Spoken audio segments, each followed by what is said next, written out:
Well, have you heard this one before? Vancouver's red-hot housing market continues to heat up. That's according to the latest figures released today. The benchmark price for detached homes in the city is almost $1.3 million. If that sounds like a lot, you really need to see a home that's listed for $2.4 million. It's been attracting a lot of attention online, and Megan Batchelor is here to explain why so many people are wondering what's going on here. Well, certainly from the outside, this does not look like a $2.4 million home, and even on the inside, you wouldn't think so. But it's what the property has to offer that really has realtors pegging this home valued at $2.4 million.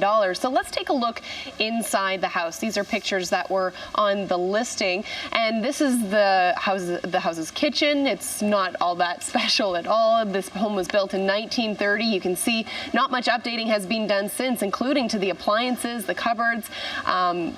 Nothing really all that special. Let's take a look now at the basement suite. So this would be a feature in that it is an extra suite that you could have someone live in.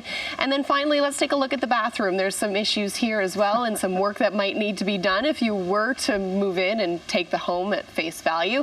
But it's, like I said, it's what the property has to offer that really has people perhaps looking at buying this. The property itself is in Vancouver's Point Grey neighborhood, and that is close to the University of BC, among other schools. The neighborhood itself is very established. It's got a lot of other nicer homes surrounding it, a lot of people who have been living there a very long time, close to shopping.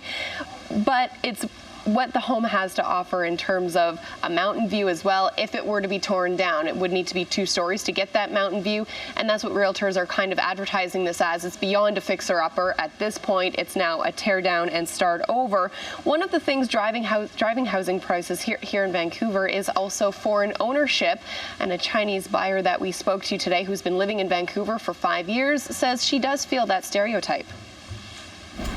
I think it's unfair. Yeah, for most of people, we are not so rich.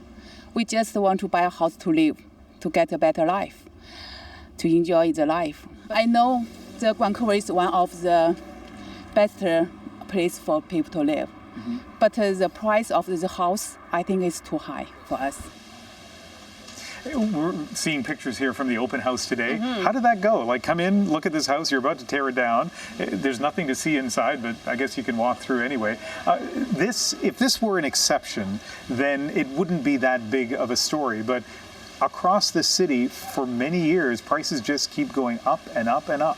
Well, and I moved here this past spring, and a lot of people before I moved here were like, well, you're never going to be able to own a home there. And this is kind of anecdotally across the country, the way people look at Vancouver, and numbers released today give further evidence to that. Numbers were released by the Real Estate Board of Greater Vancouver, and it shows that the average house price here has jumped astronomically from last year. It jumped 28% from last January. The benchmark house now is $1.29 million.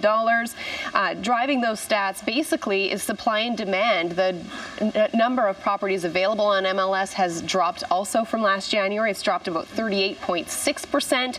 And so that's why the demand is so intense, because there are that many fewer properties available out there on the market. Well, for the record, we're glad you moved here, even if you're going to have to rent. Me too. Okay, thanks, Megan.